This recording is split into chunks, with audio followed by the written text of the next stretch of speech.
La sala de terciopelo no hacía publicidad. No la necesitaba. Si alguien tenía que preguntar dónde estaba, entonces probablemente no pertenecía al tipo de mundo que podía entrar allí. En Madrid, escondida detrás de una puerta de acero en una calle discreta del barrio de Salamanca, aquella sala existía en una clase de silencio que solo el dinero podía comprar. Cortinas gruesas. Luz ámbar, baja, casi dorada.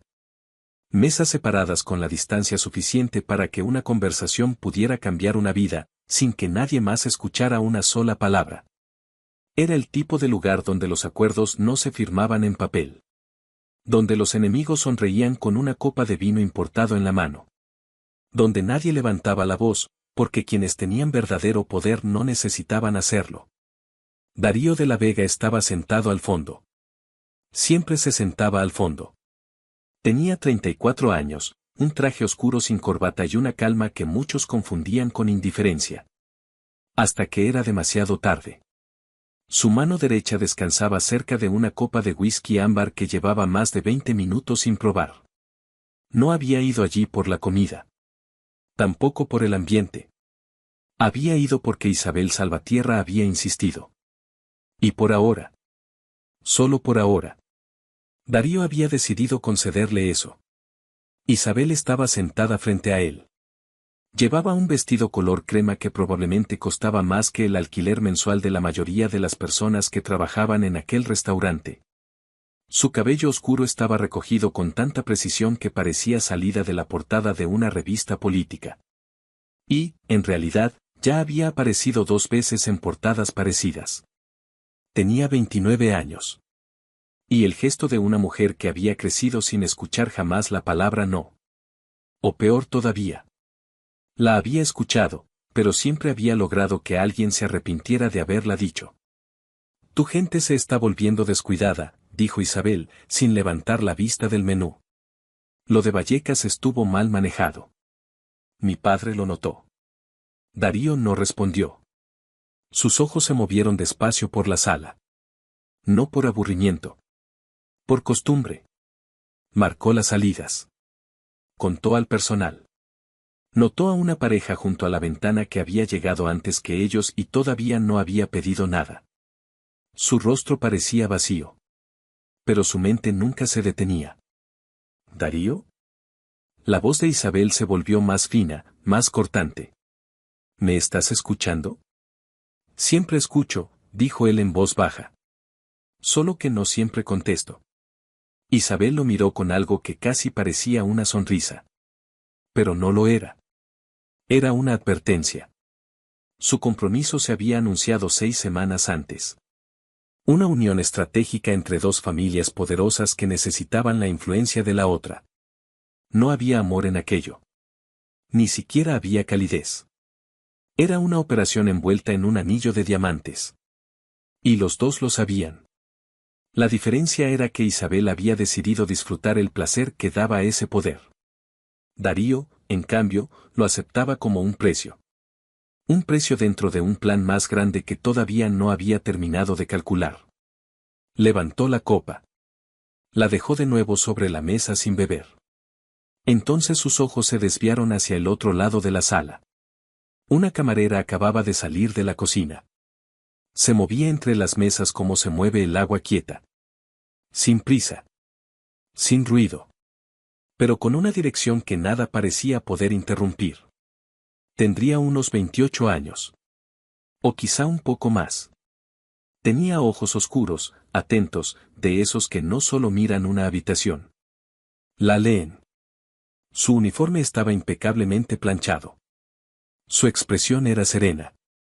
No la serenidad forzada de quien finge estar tranquila. Era otra cosa. Una calma real. Profunda. Como si viniera de un lugar donde el miedo ya había sido medido muchas veces. Llegó hasta la mesa y bajó apenas la cabeza con cortesía profesional. Buenas noches. Me llamo Elena. Yo me encargaré de atenderles esta noche. ¿Puedo ofrecerles algo para empezar? Su voz era suave. Equilibrada. Como si cada palabra hubiera sido colocada con cuidado. Isabel no la miró de inmediato. Terminó de hablar sobre una gala benéfica que estaba organizando. Dejó la última frase suspendida en el aire el tiempo suficiente para convertir el silencio en un gesto de desprecio. Luego levantó la vista lentamente.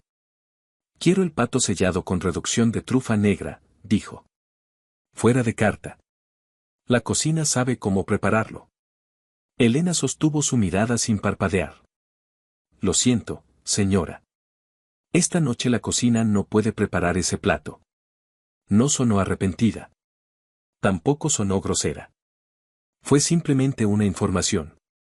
Un hecho. Dicho con la misma tranquilidad con la que alguien anuncia que va a llover. Pero algo en esa claridad hizo que los dedos de Isabel se cerraran un poco sobre el menú. Perdón, dijo Isabel, con un tono que dejaba claro que no estaba pidiendo perdón por nada. Creo que no me has entendido. La he entendido. Perfectamente, señora. El chef trabaja esta noche con un equipo reducido. El servicio fuera de carta no está disponible. Pero con gusto puedo recomendarle algo de nuestra selección actual que creo que podría gustarle. Isabel dejó el menú sobre la mesa. Despacio. Con cuidado. Como hacen las personas cuando están decidiendo cuánto daño quieren causar. Vengo a este restaurante desde hace 3 años, dijo. Jamás me han dicho que no. Elena inclinó apenas la cabeza. Entonces esta noche es una experiencia nueva. Las palabras no fueron sarcásticas. No fueron agresivas. Pero cayeron sobre la mesa como una piedra en agua quieta. Y las ondas llegaron a todos. Los ojos de Darío se movieron hacia la camarera. Apenas. No tocó su copa. No cambió de expresión. Pero algo en su postura se ajustó. Tan sutil que nadie en la mesa lo habría notado. Excepto alguien entrenado para observar. La voz de Isabel bajó. Y de alguna forma, eso fue peor que si hubiera gritado. Quiero una disculpa. Y quiero lo que he pedido. Esta noche. Entiendo su molestia, dijo Elena. No puedo ofrecerle ese plato. Pero sí puedo ofrecerle toda mi atención para asegurarme de que el resto de su velada sea excelente. El comedor se había vuelto más silencioso de lo normal. No completamente mudo. Los cubiertos seguían rozando los platos. Alguna copa aún se movía sobre una mesa. Pero las conversaciones habían bajado medio tono. Y los ojos que no debían estar mirando. Miraban. Isabel se levantó de la silla. No de forma teatral. Sino con esa lentitud fría de quien cree que las reglas de una conversación deben cambiarse a su favor. Arrodíllate, dijo. La palabra quedó flotando en la sala de terciopelo como una cerilla encendida sobre gasolina. Elena no se movió. Arrodíllate, repitió Isabel. Tal vez así aprendas a dirigirte correctamente a alguien como yo. Elena no retrocedió. No buscó ayuda con la mirada. No bajó los ojos al suelo. Se quedó donde estaba, sosteniendo la mirada de Isabel con la misma calma con la que la había sostenido desde el principio. Durante un largo instante no dijo nada. Luego habló. Muy bajo. Casi con suavidad. No. El restaurante contuvo la respiración. La mandíbula de Isabel se tensó. ¿Disculpa? No, repitió Elena. No voy a hacer eso. Isabel dio un paso más hacia ella. Lo bastante cerca como para que su voz no tuviera que llegar más allá de la mesa. Aunque el silencio de la sala hizo que llegara igual. ¿Sabes quién soy? Elena la miró. De verdad la miró. Como se mira algo que ya ha sido evaluado, comprendido y guardado en su lugar. Entonces dijo, tranquila como la mañana. ¿Y quién exactamente es usted? Algo se quebró en el aire. No con estruendo. No con drama. Más bien como se quiebra el hielo bajo el peso de alguien que no debería haber avanzado tanto. 3 mesas cercanas quedaron completamente inmóviles. Un camarero junto a la barra se detuvo a medio paso. Y Darío de la Vega, que durante los últimos minutos no había apartado la vista de su copa, levantó los ojos. El rostro de Isabel cambió en menos de 2 segundos. Furia. Incredulidad. Y debajo de ambas cosas, algo más feo. La comprensión de que, por primera vez en mucho tiempo, una sala llena de personas acababa de ver cómo alguien se negaba a hacerse pequeña delante de ella. Isabel tomó su copa de vino. Y la lanzó. El cristal estalló contra la clavícula y el hombro de Elena. El vino tinto salpicó su uniforme blanco, bajó por su cuello y empapó el borde de la camisa. Los fragmentos de cristal golpearon el suelo. El sonido fue seco. Cortante. Final. Pero Elena no retrocedió. Ni un paso. No levantó una mano. No soltó un grito. Ni siquiera respiró más fuerte. Se quedó exactamente donde estaba. Con el vino resbalando por un lado de su rostro. Y su expresión no cambió. Parpadeó una sola vez. Lentamente. Y sostuvo la mirada de Isabel. Aquella quietud. Esa quietud terrible y medida.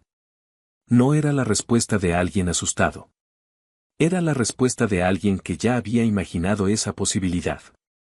Alguien que ya había decidido lo que haría. Y lo que jamás haría. Cuando llegara ese momento. Isabel. La voz de Darío fue baja. Siempre era baja. Eso era lo que la gente nunca entendía de él. No necesitaba volumen. La sala estaba tan inmóvil que su voz llegó a cada rincón sin esfuerzo. No se había puesto de pie. Seguía sentado, con la copa frente a él y una mano apoyada sobre el mantel blanco. No miraba a Elena. Miraba a Isabel. Con una expresión perfectamente neutral. Cuidadosamente neutral. Siéntate. Isabel giró hacia él. Darío. Siéntate, Isabel. Había algo en su tono que los instintos de Isabel reconocieron. Aunque su orgullo no quisiera hacerlo. Lentamente. Se sentó. Darío miró por fin a Elena. Sus ojos se movieron sobre ella despacio. No como un hombre mira a una mujer. Sino como un hombre mira un problema que necesita entender. Vio la forma en que se había quedado inmóvil cuando el cristal la golpeó. La forma en que no se limpió la cara. La forma en que sus pies seguían firmes, separados apenas lo necesario. El peso equilibrado. El cuerpo levemente angulado. Esa no era la postura de una camarera. Era la postura de alguien entrenado. Y entonces Darío preguntó, en voz tan baja que solo ellos pudieron oírlo. ¿Quién te enseñó a mantenerte de pie así? Elena lo miró por primera vez con algo distinto a la distancia profesional. Respiró despacio. Una respiración larga. Controlada. Y dijo. Alguien a quien usted enterró. Darío no reaccionó. Su rostro no cambió. Pero la calidad de su silencio sí. Como cambia el aire justo antes de un rayo. Elena se inclinó apenas hacia él. Lo suficiente. Y pronunció un nombre que no había dicho en voz alta a nadie durante 11 meses. Marcos Vela. El nombre golpeó a Darío como algo físico. No hubo sobresalto. No hubo un gesto exagerado. Solo una grieta mínima en una compostura que casi nunca se quebraba. La mandíbula se le endureció. Sus ojos cambiaron durante una fracción de segundo. Y por un instante breve, casi imperceptible, Darío de la Vega pareció algo que muy pocas personas habían visto en él. Humano. Marcos Vela llevaba 6 años muerto. Oficialmente. Había una tumba con su nombre en un cementerio a las afueras de Nápoles. Sus registros habían sido borrados de casi todas las bases de datos a las que la organización de Darío tenía acceso. Y tenía acceso a muchas. Durante 6 años, Marcos Vela había sido un fantasma. Pero no de esos fantasmas que aparecen para asustar. No. Era otra clase de fantasma. De los que alguien hace desaparecer porque sabe demasiado. Porque ha visto demasiado. Porque su existencia, por sí sola, puede destruir a personas que no están acostumbradas a caer. Y aquella mujer. Aquella camarera cubierta de vino, de pie frente a él en medio de un restaurante silencioso. Acababa de pronunciar su nombre como si lo hubiera llevado guardado durante mucho tiempo, esperando el momento exacto para dejarlo caer sobre la mesa. Darío giró lentamente hacia Isabel. Vete. Isabel parpadeó. ¿Qué? Sal del restaurante. Me pondré en contacto contigo. Darío, no sé qué te habrá dicho esta mujer, pero... Isabel. Su voz no cambió. Nunca cambiaba. Y justamente por eso resultaba más peligrosa. Vete. El silencio que siguió fue lo más ruidoso de la sala. Isabel Salvatierra, hija del senador Ricardo Salvatierra, prometida del hombre más temido de Madrid y de media costa mediterránea, permaneció sentada 3 segundos completos en el restaurante más exclusivo de la ciudad. Y quizá por primera vez en su vida adulta entendió lo que se sentía al ser despedida por alguien que hablaba en serio. Se levantó. Tomó su bolso de mano. No miró a Elena. No miró a nadie. Y salió sin decir otra palabra. Porque la alternativa era peor. Y una parte de ella, la parte que había crecido viendo a su padre moverse entre políticos, jueces y empresarios, entendió que esa batalla ya la había perdido en el instante en que lanzó la copa. La sala respiró. Darío no miró a Isabel marcharse. Seguía mirando a Elena. Siéntate, dijo. Estoy trabajando. Has estado esperándome. Sentarte no cambiará eso. Elena guardó silencio. Luego apartó lentamente la silla que había ocupado Isabel y se sentó frente a él. No con arrogancia. No con miedo. Con una compostura tan limpia que parecía no necesitar testigos. Darío observó el vino en su cuello. La mancha roja extendiéndose sobre el uniforme blanco. El pequeño corte cerca de la clavícula. Ella todavía no se había tocado la herida. ¿Cuánto tiempo? Preguntó él. 11 meses. Darío no apartó la vista. Empecé aquí 2 semanas después de la fecha en que usted debía volver de Europa. Pero pospuso el viaje 3 veces. Él la estudió. La gerente te conoce como Elena Quiroga. Tus referencias fueron verificadas. Tu historial laboral está limpio. He sido una empleada modelo. Hubo una pausa mínima. Luego Elena añadió. Necesitaba una razón para estar aquí cuando usted regresara. Darío se recostó apenas en la silla. Era un movimiento pequeño. Pero había hombres que habían cambiado decisiones enteras solo por verlo hacer ese gesto. Te infiltraste en mi restaurante. Conseguí trabajo en un restaurante que usted posee, respondió ella. Esperé. Eso fue todo. No fue todo. Elena no dijo nada. Eso es el final de una cadena muy larga de preparación, continuó Darío. Quiero saber qué hay al principio. Elena respiró despacio. No desvió la mirada. Pero tampoco respondió.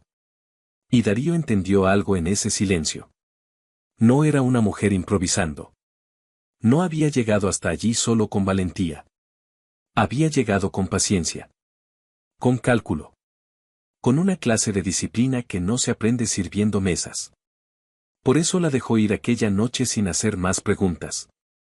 No porque confiara en ella. Darío no confiaba en casi nadie. La dejó ir porque confiaba más en sus propios instintos que en cualquier archivo, cualquier informe o cualquier promesa. Y sus instintos le decían que presionarla allí, en una sala que todavía estaba intentando entender lo que acababa de ocurrir, no era el movimiento correcto. Primero necesitaba saber quién era. Luego podría averiguar qué quería.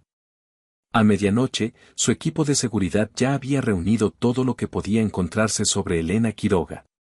Y ese era precisamente el problema. El archivo era perfecto. Demasiado perfecto. Historial laboral sin huecos. Contrato de alquiler verificable. Número de seguridad social con años de declaraciones limpias. Sin antecedentes. Sin contactos extraños. Sin llamadas sospechosas. Sin multas. Sin deudas. Sin una sola grieta. Y eso, para Darío, era una alarma más fuerte que cualquier delito. Las personas reales tienen bordes irregulares. Tienen errores. Tienen recibos olvidados, alquileres pagados tarde, discusiones viejas, fotografías mal borradas, alguien bloqueado en una red social. Elena Quiroga no tenía nada de eso. Era la versión en papel de una persona. Limpia. Completa. Construida con la precisión de alguien que sabía exactamente qué buscan los investigadores. Darío ordenó vigilancia completa. Su apartamento. Sus rutas. Sus contactos. Sus horarios. No dio explicaciones. No las necesitaba. A la mañana siguiente, el primer informe llegó con algo que alteró el ritmo normal de la habitación. A las 2:17 de la madrugada, Elena había hecho una llamada desde un teléfono prepago escondido en el forro interior de su abrigo. La llamada duró 43 segundos. El receptor solo pudo ser identificado como Jonás. Y lo que Elena dijo fue simple. «Te han visto». Darío leyó la transcripción 2 veces. Luego una tercera. Elena no solo lo estaba observando a él. Alguien más la observaba a ella. Su jefe de seguridad entró en el despacho una hora después con una carpeta delgada. Demasiado delgada para las malas noticias que traía. «Hay 3 equipos siguiéndola», dijo. Darío levantó la vista. 3. El nuestro. Otro grupo profesional, limpio, sin identificación clara. Llevan al menos 2 semanas vigilando su apartamento. Y un tercer seguimiento con características políticas. Canales vinculados a contratistas del Estado. Darío no dijo nada. Se levantó y caminó hasta el ventanal de su ático. Madrid se extendía debajo de él, brillante y fría bajo la luz de la mañana. 3 grupos de ojos sobre una camarera. Su gente. Un grupo desconocido. Y una vigilancia política. Eso cambiaba todo. Elena no era solo una mujer con una conexión a un muerto. Era una mujer sentada en el centro de algo que ya estaba en movimiento antes de que él entrara en la sala de terciopelo. Algo que había llamado la atención de personas con un alcance mucho más largo que el de una organización criminal. Lo que Marcos Vela hubiera descubierto antes de desaparecer. Ella lo estaba cargando. Y quienes habían querido silenciar a Marcos intentaban averiguar cuánto sabía ella. Darío visitó a su tío la tarde siguiente. Carmelo de la Vega tenía 71 años. Las manos de un hombre que había construido cosas con ellas. Y los ojos de un hombre que había visto esas mismas cosas arder. Y luego las había vuelto a levantar desde las cenizas. Vivía en una casa antigua a las afueras de Madrid, en una zona tranquila que se negaba a abandonar. También se negaba a hablar de los viejos tiempos. Aunque siempre terminaba hablando de ellos. Marcos Vela, dijo Darío, sentado frente a él en la cocina. El café se enfriaba entre los dos. Carmelo se quedó inmóvil. De esa manera en que los hombres viejos se quedan quietos cuando un hombre los encuentra sin avisar. ¿Dónde escuchaste ese nombre?, preguntó. Una camarera me lo dijo anoche. Carmelo lo miró durante un largo momento. Luego apartó la vista hacia la ventana. Marcos no murió, dijo finalmente. Darío no se movió. Tú lo sabes. Carmelo volvió a mirarlo. Siempre lo has sabido. Solo que nunca preguntaste. Estoy preguntando ahora. Su tío apoyó las manos sobre la mesa. Las venas se marcaban bajo la piel fina. Marcos encontró algo hace 6 años.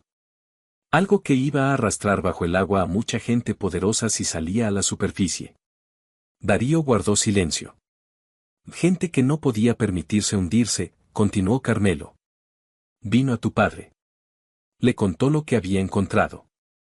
Tu padre lo ayudó a desaparecer. ¿Para borrarlo? No. Para protegerlo. Para comprar tiempo. Darío entrecerró apenas los ojos. ¿Tiempo para qué? Carmelo respiró hondo. Para que alguien descubriera cómo usar lo que Marcos encontró sin terminar enterrado junto a él. Durante un momento, solo se oyó el zumbido bajo del refrigerador. El padre de Darío llevaba 3 años muerto. Y se había llevado consigo la arquitectura completa de aquel secreto. Los nombres. Los acuerdos. Los miedos. Las razones. Y ahora una mujer llamada Elena Quiroga había entrado en su restaurante con el nombre de Marcos Vela en los labios. ¿Quién es ella?, preguntó Darío. Carmelo lo miró con seriedad. Si Marcos le dio su nombre, entonces es alguien en quien confió lo suficiente para enviarla. Darío se reunió con Elena 2 noches después. No en la sala de terciopelo. No en ningún lugar que pudiera aparecer en una reserva, en una cámara de seguridad o en el registro de un empleado curioso. La citó en un espacio privado que poseía sobre una librería antigua en Chamberí. Un segundo piso sin nombre en la puerta. Un lugar que no figuraba en los papeles correctos. Y precisamente por eso servía. Elena llegó sola. Ya no llevaba el uniforme del restaurante.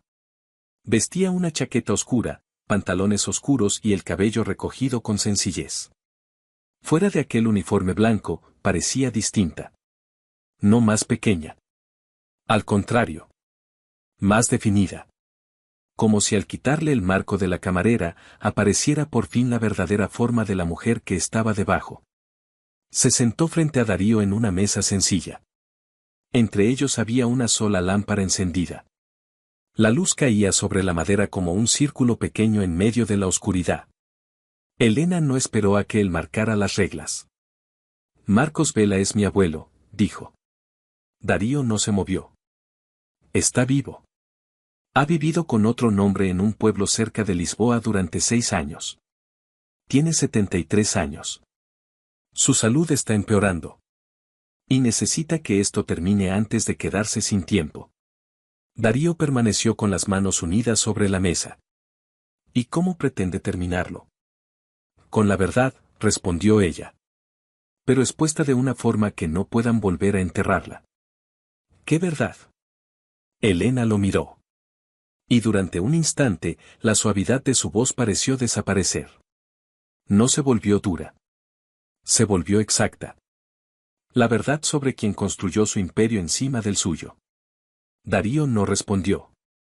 Elena sacó una carpeta delgada de su bolso y la dejó sobre la mesa. No la abrió de inmediato. Sus dedos descansaron encima, quietos. Como si incluso tocar ese papel significara volver a entrar en algo que llevaba demasiado tiempo cargando. Luego empezó a hablar. Lentamente. Sin emoción aparente. Como habla alguien que ha repetido los hechos tantas veces en su cabeza que ya no espera que le duelan menos. El senador Ricardo Salvatierra, el padre de Isabel, no había construido su carrera política solo con discursos, donaciones y sonrisas ante las cámaras. 15 años atrás, cuando todavía era un concejal ambicioso que intentaba trepar dentro del partido, había encontrado un camino más eficiente. Dinero de campaña movido a través de sociedades pantalla. Contratos públicos asignados a empresas limpias por fuera y podridas por dentro. Favores intercambiados en despachos donde nadie dejaba el móvil encendido. Al principio, la red no tocaba directamente a los de la Vega. No de forma visible. Pero a medida que el poder de Salvatierra creció, también creció su necesidad de protección. Y empezó a usar conexiones que pasaban por la estructura de la familia de la Vega sin que Darío lo supiera. Transportes que no eran revisados. Territorios que de pronto recibían decisiones políticas favorables. Contratos adjudicados a nombres que parecían no tener relación entre sí. Permisos firmados por funcionarios que luego recibían donaciones indirectas. Todo parecía separado. Hasta que alguien lo trazaba. Marcos Vela lo había trazado. Durante 20 años, Marcos había sido el hombre que seguía el dinero para la familia de la Vega. El que leía señales donde otros solo veían papeles. El que entendía que, en el mundo donde ellos se movían, la información podía ser más peligrosa que una pistola. Y cuando unió las piezas de lo que Salvatierra estaba haciendo, entendió 2 cosas de inmediato. La primera. Si aquello salía a la luz sin control, podía destruir a los de la Vega. No necesariamente por lo que habían hecho, sino por lo que podía parecer que habían hecho. La segunda. Salvatierra haría cualquier cosa para impedirlo. Incluso hacer desaparecer a Marcos Vela. Elena abrió la carpeta. Dentro había copias de documentos, fotografías, líneas de transferencia, nombres de empresas y fechas marcadas con precisión. Él lo sabe, dijo ella. Darío levantó los ojos. Salvatierra sabe que Marcos sigue vivo. Lleva 3 años intentando encontrarlo. Por eso me vigilan. Creen que yo soy su punto de contacto.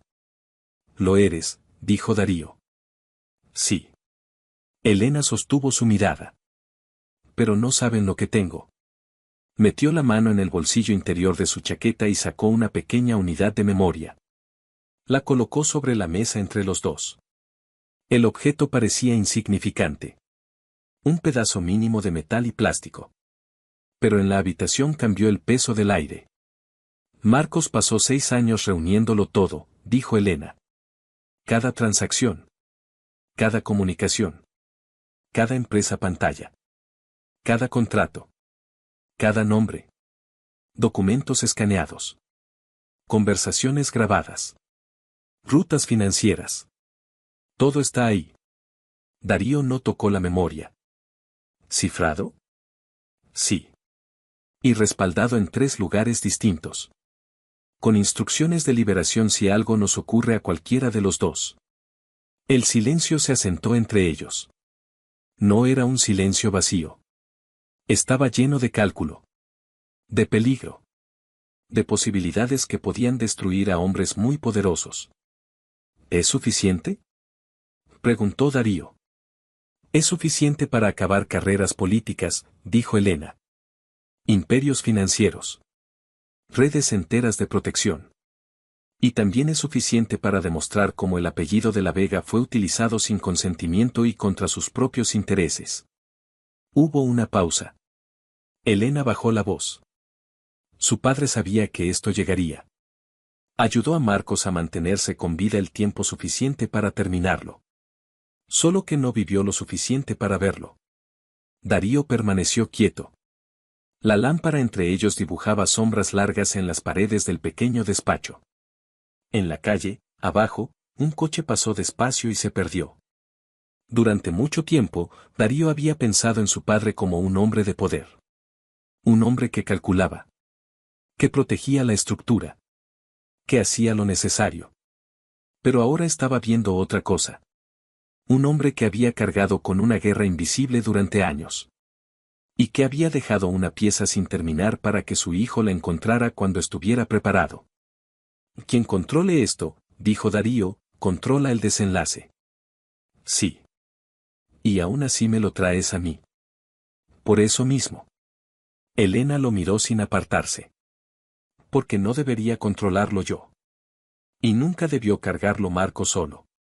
Darío bajó la mirada hacia la memoria. ¿Entonces quién debía hacerlo? Elena respiró despacio. Usted. La palabra quedó entre ambos. Sencilla. Pesada. Casi imposible de devolver. Darío todavía estaba ordenando mentalmente todo lo que Elena acababa de decir cuando recibió el mensaje. Llegó por un canal al que solo Isabel tenía acceso. Una línea directa a su teléfono cifrado, entregada cuando el compromiso se formalizó. Un canal reservado para emergencias. Darío miró la pantalla. 6 palabras. Nada más. Debiste haber elegido de otra manera. Leyó el mensaje una vez. Luego otra. No había firma. No hacía falta. Había crecido leyendo el subtexto de las amenazas. Y entendió de inmediato que aquello no era un mensaje de Isabel movida por celos o orgullo herido. Era algo coordinado. Algo que significaba que la familia Salvatierra ya sabía de su conversación con Elena. Que ya había decidido cómo responder. Y que la respuesta era una escalada. Darío guardó el teléfono. No cambió el gesto. Pero Elena lo vio. No el movimiento. La decisión. ¿Qué ocurre?, preguntó. ¿Nos han oído? Elena no pareció sorprendida. Solo cerró lentamente los ojos durante un segundo. como si confirmara una posibilidad que ya había aceptado. Entonces tenemos menos tiempo. Darío hizo una llamada a las 11 de la noche. Su jefe de seguridad contestó al segundo tono. ¿Cuántos de los míos informan a alguien más? Preguntó Darío. Hubo una pausa. Señor. Dentro de mi organización, dijo Darío.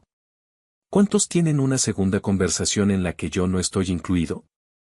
La segunda pausa fue más larga. Y esa pausa, por sí sola, ya era una respuesta. Encuéntralos, dijo Darío. Esta noche. Cortó la llamada. Elena no dijo nada. Había preguntas que no necesitaban hacerse cuando la respuesta ya estaba en la cara del otro. A la mañana siguiente, Darío llamó a Isabel. No para discutir. No para explicar. No para escuchar una defensa. El compromiso ha terminado, dijo. Al otro lado de la línea hubo silencio. Luego la voz de Isabel apareció baja, controlada, demasiado controlada. Darío, estás cometiendo un error. Haré devolver el anillo antes de que termine la semana. No sabes en qué te estás metiendo. Lo sé mejor de lo que crees. Isabel respiró. Por primera vez no sonó ofendida. Sonó alerta. Mi padre no va a aceptar esto.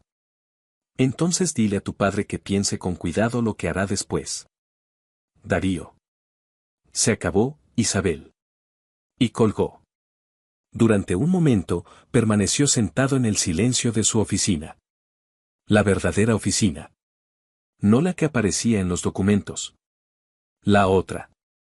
La del edificio antiguo de la Gran Vía, donde las paredes parecían guardar más historia que algunos museos.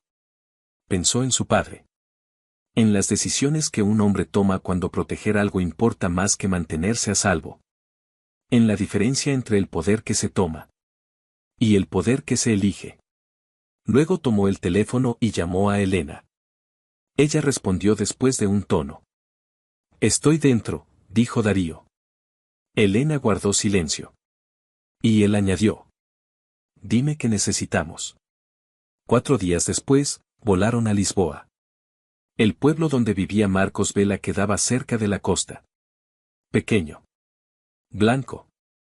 Con calles estrechas por las que los coches pasaban con dificultad y ancianos sentados frente a los cafés hasta que la luz cambiaba sobre las fachadas. La casa era modesta.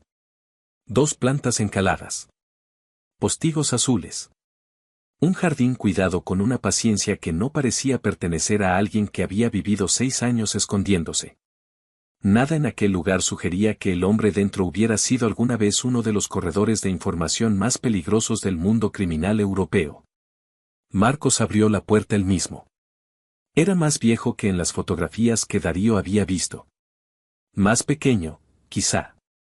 No porque la edad le hubiera quitado algo, sino porque parecía haber concentrado todo lo que quedaba en unas pocas cosas esenciales. La mirada, sobre todo. Los ojos eran los mismos. Pacientes. Claros. Los ojos de un hombre que había esperado 6 años sin permitirse dejar de creer. Miró a Darío durante un largo momento. «Te pareces a tu padre», dijo Marcos.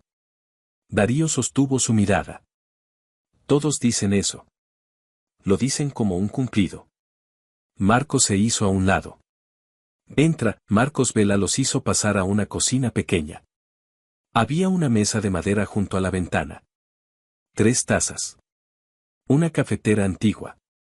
Y una luz de tarde que entraba despacio, como si incluso el sol supiera que en aquella casa no se debía hacer ruido. Elena se quedó de pie un momento. No dijo nada. Pero Darío vio la forma en que miró a su abuelo. No era solo alivio. Era cansancio. Era 11 meses de espera. Era 6 años de miedo heredado.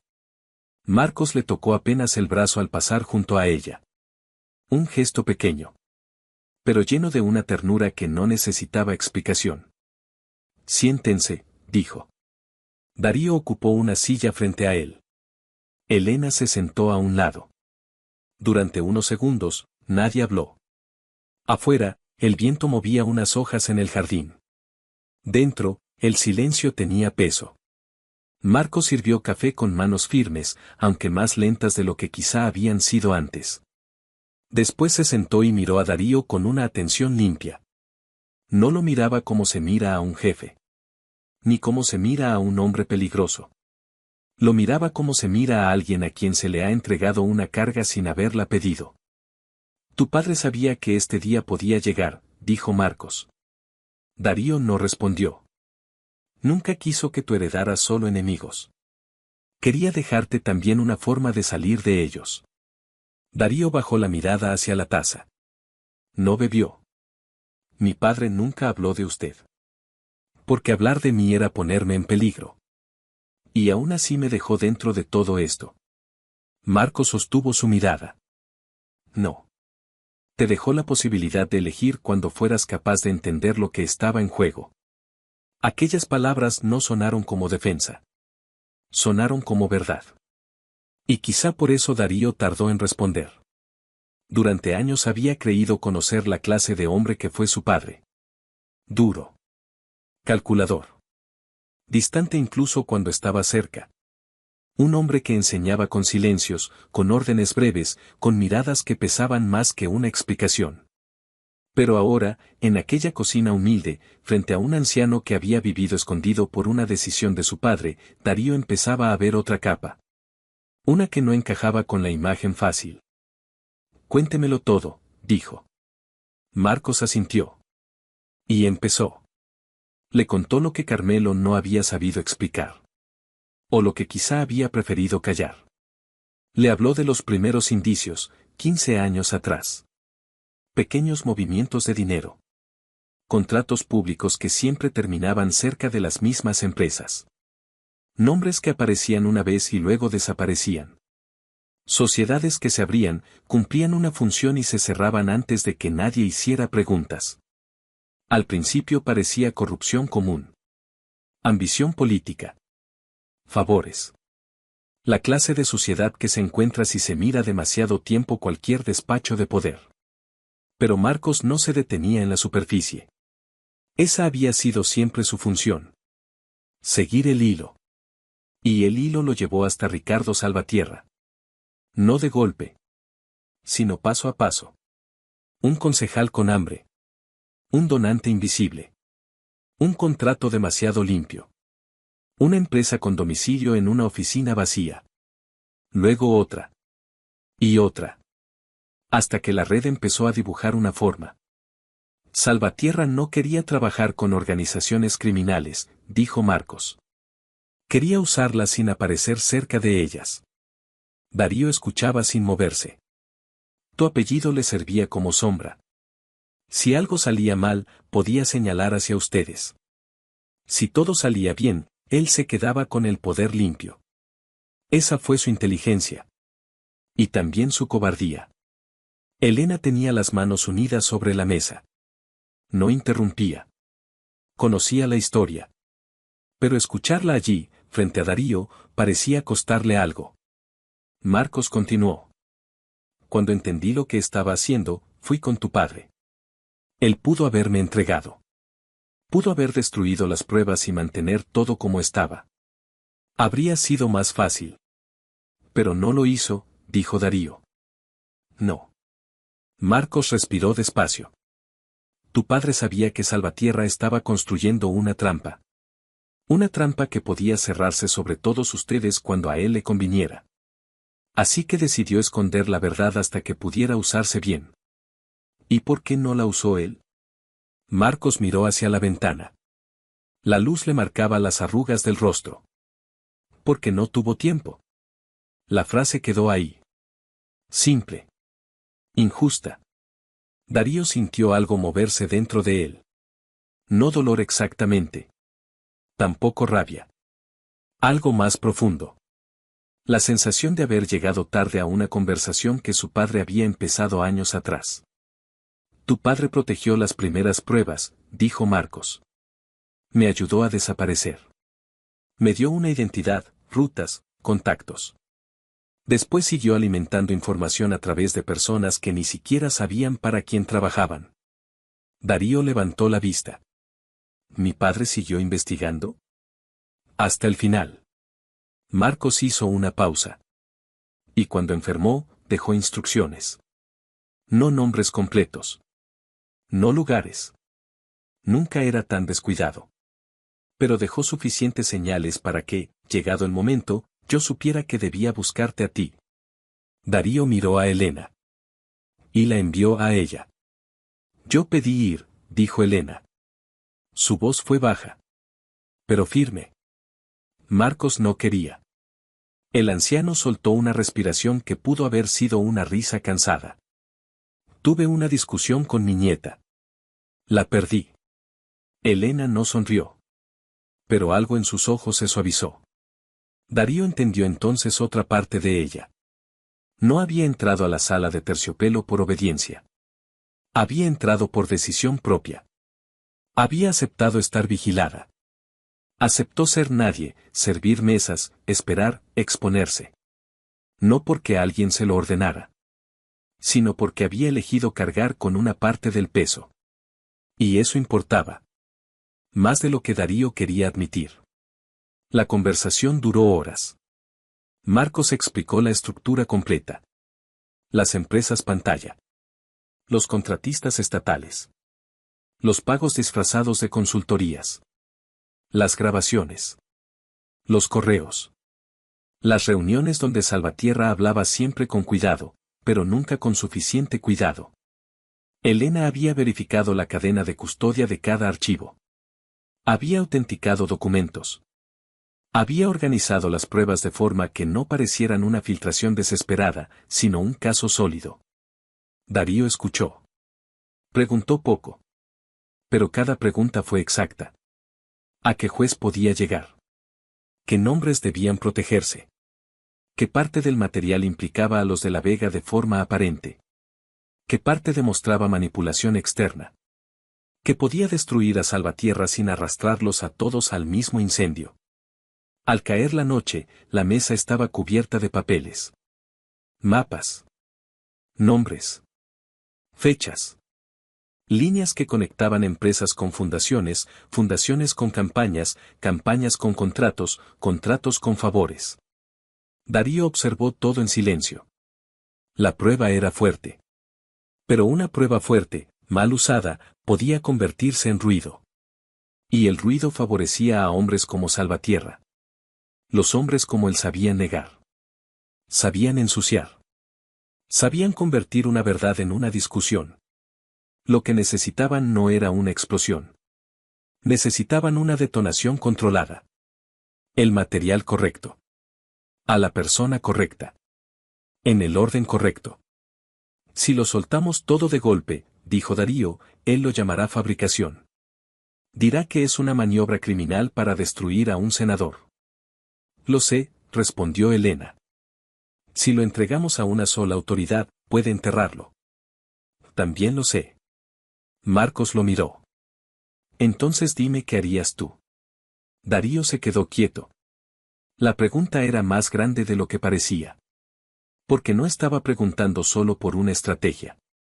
Le estaba preguntando qué clase de poder iba a ejercer. El de siempre. O uno distinto. Darío apoyó las manos sobre la mesa. Primero, una muestra pequeña. Lo bastante clara para abrir una investigación, pero no lo bastante completa para que sepan todo lo que tenemos. Elena escuchó con atención. Segundo, varias rutas al mismo tiempo. Fiscalía. Un investigador federal con historial limpio. Abogados que puedan proteger la posición de mi familia antes de que Salvatierra intente usarla contra nosotros. Eso traerá miradas sobre ti, dijo Elena. Ya las tengo. No de esa clase. Darío la miró. Entonces me prepararé para esa clase. Elena sostuvo sus ojos. Había algo entre ellos que no estaba allí la primera noche. No confianza completa. Eso habría sido demasiado simple. Era otra cosa. Un reconocimiento. Dos personas acostumbradas a no depender de nadie. Empezando a aceptar que tal vez no podían terminar aquello solas. Marco cerró lentamente una carpeta. Tu padre habría dicho lo mismo. Darío no respondió. Pero esa frase le llegó. Más de lo que quiso mostrar. Volvieron a Madrid con el plan trazado. Durante las siguientes 48 horas, el mundo se volvió pequeño. Una mesa. Una lámpara. Teléfonos cifrados. Abogados que no preguntaban más de lo necesario. Nombres escritos en papeles que luego se quemaban. Darío tenía dos cosas que Elena y Marcos no tenían. Abogados capaces de caminar por la línea estrecha entre lo legal, lo peligroso y lo protegido. Y contactos dentro de estructuras estatales, acumulados durante años de hacerse útil a personas que necesitaban no saber demasiado sobre el origen de ciertos favores. No pidió ayuda. Darío rara vez pedía. Ofreció algo lo bastante valioso como para que la ayuda apareciera sola. El primer paquete salió sin firma. No contenía la memoria completa. Solo una muestra. Lo suficiente para que un investigador con memoria larga y expediente impecable entendiera que aquello no era una filtración cualquiera. En menos de una semana, se abrió un expediente. En 2, otro investigador fue asignado. En 3, un gran jurado comenzó a moverse en silencio en una jurisdicción que no parecía tener ninguna relación evidente con Madrid. Esa era la idea. Que Salvatierra no supiera desde dónde venía el golpe hasta que ya fuera tarde. Mientras tanto, los abogados de Darío presentaron 3 acciones preventivas. Frías. Técnicas. Agresivas. Todas destinadas a fijar una idea antes de que sus enemigos intentaran torcerla. La estructura de la Vega había sido utilizada sin consentimiento. No había dirigido la red. No la había construido. Había sido convertida en sombra por un político que necesitaba un monstruo al que culpar si el castillo empezaba a caer. Es arriesgado, dijo Elena una noche, mientras revisaban documentos en el despacho sobre la librería. Darío no levantó la vista. Sí. Esto también puede alcanzarte. Lo sé. ¿No te preocupa? Darío dejó el bolígrafo sobre la mesa. La miró. No con dureza. Con una honestidad tranquila que Elena no esperaba. Preocupado no es la palabra correcta. ¿Cuál es? Preparado. Elena sostuvo su mirada. Durante unos segundos no hubo documentos. Ni nombres. Ni amenazas. Solo ellos dos, sentados bajo una lámpara, compartiendo un silencio distinto a todos los anteriores. Algo se había ido construyendo desde aquella noche en la sala de terciopelo. No declarado. No tocado. Pero presente. La clase de vínculo que nace bajo presión. Entre madrugadas largas. Entre verdades peligrosas. Entre dos personas que, contra sus propios instintos, empiezan a creer en la otra. Elena bajó la mirada primero. No por debilidad. Sino porque todavía quedaba demasiado por terminar. Y ninguno de los dos podía permitirse olvidar eso. Al otro lado de la ciudad, Ricardo Salvatierra también había sentido el movimiento. No conocía todas las piezas. Pero sabía que algo estaba cambiando. Y los hombres como él no necesitaban ver el fuego para oler el humo. Movió dinero. Llamó favores. Presionó a funcionarios que le debían más de lo que podían admitir. 2 miembros de su seguridad contactaron a personas dentro del círculo de Darío con ofertas discretas. 3 se negaron. 1 aceptó. No llegó a hacer daño. Darío lo separó de la organización esa misma noche. Sin ruido. Sin espectáculo. Como se retira una pieza contaminada antes de que infecte el resto del tablero. Isabel llamó 2 veces. Darío no contestó. Después llamó a un número que no debía tener. Elena escuchó los primeros 8 segundos del mensaje. Reconoció el tono. No era súplica. No era arrepentimiento. Era veneno envuelto en elegancia.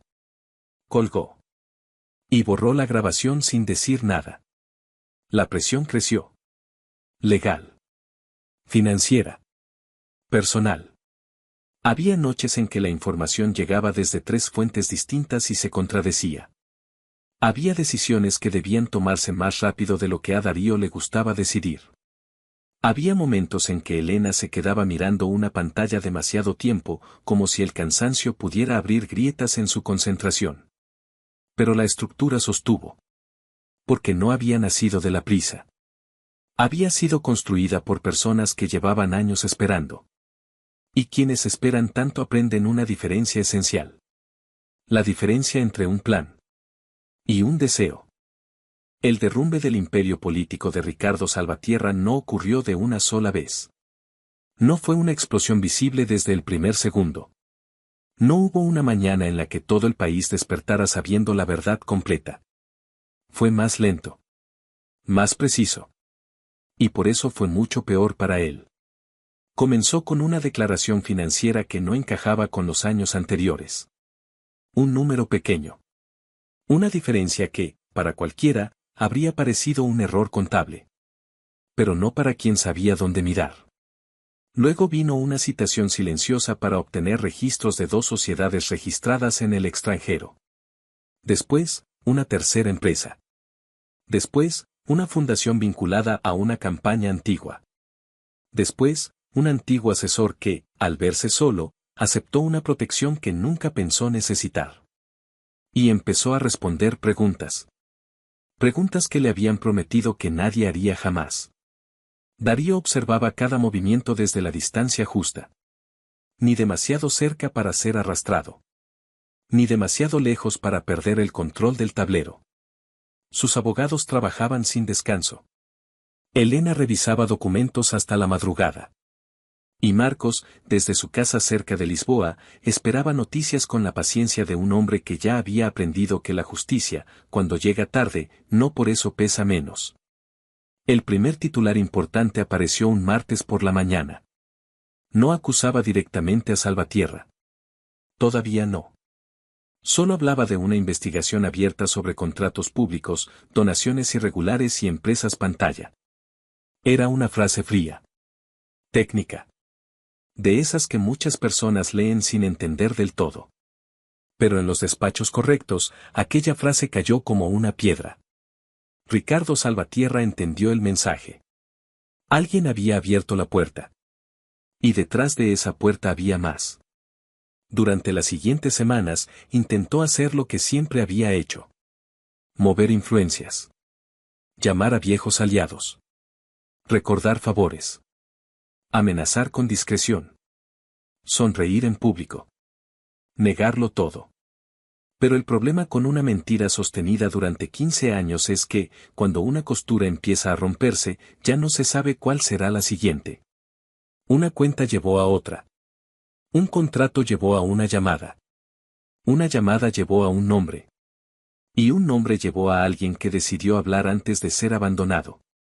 Elena estaba en el despacho sobre la librería cuando llegó la confirmación. Una acusación formal. 47 cargos.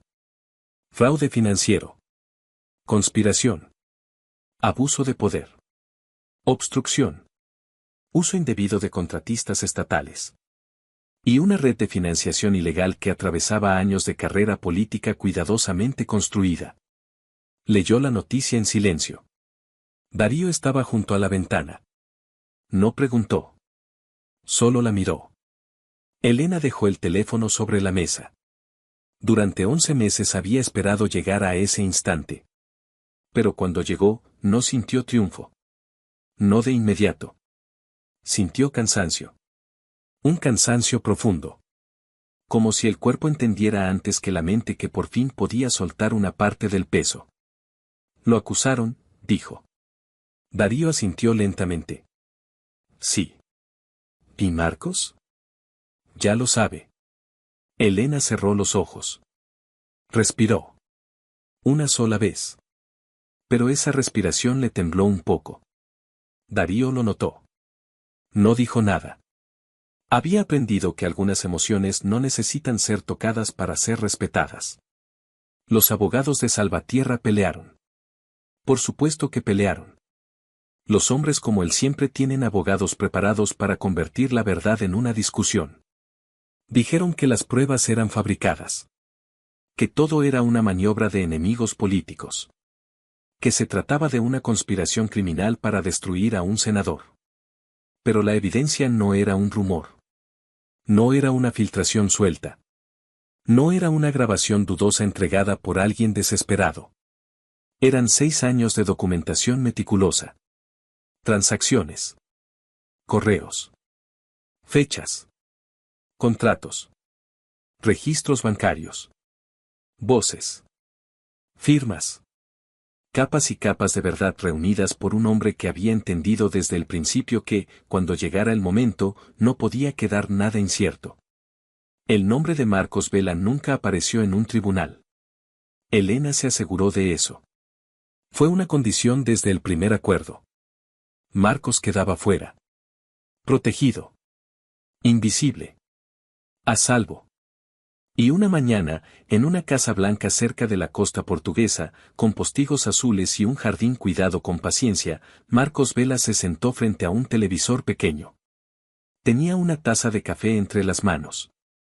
La noticia avanzaba en la pantalla. El rostro de Ricardo Salvatierra aparecía serio, envejecido, rodeado de periodistas y abogados. Marcos no sonrió. No levantó la voz. No celebró. Solo miró. Durante 6 años había cargado un nombre. Un miedo. Una verdad que no podía soltar sin destruir a quienes intentaba proteger. Ahora, por fin, esa verdad ya no le pertenecía solo a él. Y eso era suficiente. Apagó el televisor. Se quedó sentado unos segundos más. Luego se levantó lentamente y salió al jardín. Había plantas que regar. Tierra que remover. Cosas pequeñas que no pedían nada, salvo cuidado.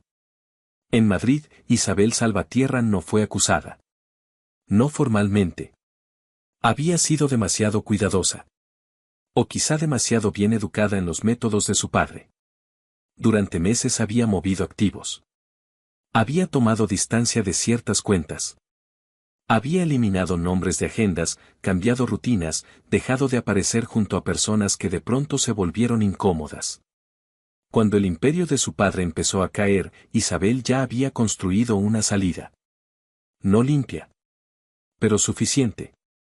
No la arrestaron. No la interrogaron públicamente. No perdió todo. Y aún así, perdió algo que para ella pesaba más. Dejó de importar. Las invitaciones dejaron de llegar. Las llamadas se hicieron más cortas. Las sonrisas en los eventos empezaron a tener una distancia nueva. Ya no era la hija intocable del senador Salvatierra. Ya no era la prometida de Darío de la Vega. Ya no era una mujer a la que todo el mundo debía medir con cuidado. Era simplemente alguien que había estado demasiado cerca de un incendio. Y nadie quería oler a humo. Isabel no volvió a contactar a Darío. Quizá porque entendió que no obtendría respuesta. Quizá porque, en el fondo, sabía que la noche en la sala de terciopelo no había perdido solo una discusión con una camarera. Había perdido una versión de sí misma. La versión que creía que todas las personas terminaban arrodillándose. Para Darío, las consecuencias no fueron limpias. Nada en su mundo lo era. Hubo preguntas. Investigadores. Revisiones. Llamadas incómodas. Reuniones con abogados donde cada palabra debía colocarse como una pieza de cristal sobre una mesa. La documentación ayudó. Mucho. Mostraba con precisión que la estructura de la Vega había sido usada desde fuera. Manipulada. Convertida en una herramienta política sin consentimiento directo. Eso no hacía santo a Darío. Él nunca habría pretendido serlo. Pero sí establecía una diferencia que importaba. Una diferencia que sus abogados se encargaron de repetir hasta que todos los que debían entenderla la entendieron. Los de la Vega habían sido sombra en el plan de Salvatierra. No arquitectos. No beneficiarios principales. Sombras. Y las sombras, cuando reciben luz desde el ángulo correcto, muestran quién estaba detrás del cuerpo real. Durante los meses siguientes, Darío empezó a reestructurar. No desmontó su mundo. No era ingenuo. Un hombre como él no podía abandonar de golpe todo lo que era solo porque una verdad hubiera salido a la superficie. La vida no funciona así. El poder tampoco. Pero comenzó a elegir de otra manera. A medir sus decisiones no solo por lo que protegían, sino por lo que construían. A preguntarse qué significaba mandar si cada orden solo servía para mantener el miedo. A entender que el poder sostenido únicamente por temor termina pudriéndose por dentro. Y quizá, por primera vez en mucho tiempo, permitió que la memoria de su padre no fuera solo una sombra sobre sus hombros, sino una dirección. Elena se quedó en Madrid. No volvió a la sala de terciopelo. A través de canales discretos, se aseguró de que el restaurante registrara la renuncia de Elena Quiroga por motivos personales. Nada más. Sin preguntas. Sin contacto. Sin despedidas innecesarias. Encontró otro trabajo. Más tranquilo. Menos visible. Construyó otra forma para sus días. Aprendió a caminar por una ciudad que no sabía lo que ella había hecho por ella. Eso le gustaba. Al principio, ella y Darío se veían poco. Una vez cada varios días. Luego cada semana. Casi siempre en el espacio sobre la librería de Chamberí. La mesa sencilla seguía allí. También la lámpara. Los documentos desaparecieron poco a poco. Los nombres peligrosos dejaron de estar escritos sobre papeles. Las llamadas urgentes se volvieron menos frecuentes. Y, en el lugar donde antes había estrategia, empezó a quedar silencio. Pero no un silencio incómodo. Otro. Uno más honesto. A veces tomaban café. A veces hablaban de Marcos. De Carmelo. De la ciudad. De nada importante. O de cosas demasiado importantes para nombrarlas directamente. No hablaban de lo que eran el uno para el otro. No al principio. No hacía falta. Algunas cosas no nacen con una declaración. Nacen cuando dos personas se han visto en el peor momento. Cuando una ha estado cubierta de vino y sangre, pero no ha bajado la mirada. Cuando el otro ha tenido que elegir entre una alianza cómoda y una verdad peligrosa. Cuando ambos han aprendido que la confianza no siempre empieza con ternura. A veces empieza con una pregunta en voz baja. ¿Quién te enseñó a mantenerte de pie así? Una noche, semanas después de que la acusación contra Salvatierra ocupara todos los titulares, Elena volvió a aquel despacho. Darío estaba junto a la ventana. Madrid brillaba abajo. La misma ciudad. Pero no exactamente el mismo mundo. Marcos me llamó esta tarde, dijo ella. Darío giró. ¿Cómo está? Cansado. Pero bien. Hubo una pausa. Elena dejó el bolso sobre una silla. Dijo que el jardín está creciendo. Darío asintió. Eso suena a él. Elena lo miró durante unos segundos. También dijo que tu padre estaría orgulloso. Darío bajó la vista. No por vergüenza. Por el peso de la frase. Durante mucho tiempo no dijo nada. Luego respondió. No estoy seguro de merecer eso. Elena se acercó despacio. No invadió su espacio. Solo quedó a su lado, mirando la ciudad. Quizá no se trata de merecerlo, dijo. Quizá se trata de decidir qué haces con lo que te dejaron.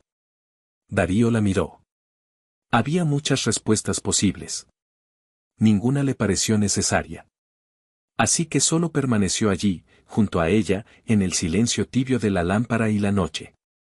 Y por primera vez desde que todo había empezado, no sintió que estaba calculando el siguiente movimiento. Solo estaba. Con ella. Eso, para un hombre como Darío de la Vega, era casi una forma de rendición. Pero no una derrota. Algo más difícil. Algo más limpio. Una elección. Lo que había comenzado con una copa de vino lanzada contra un uniforme blanco. Con 6 palabras escritas en un teléfono cifrado. Con el nombre de un hombre muerto pronunciado en el silencio de un restaurante lleno. Se había convertido en algo que ninguno de los dos había planeado. Y que ninguno quería devolver. Lejos de allí, en una casa blanca de la costa portuguesa, un anciano apagó las luces de la cocina.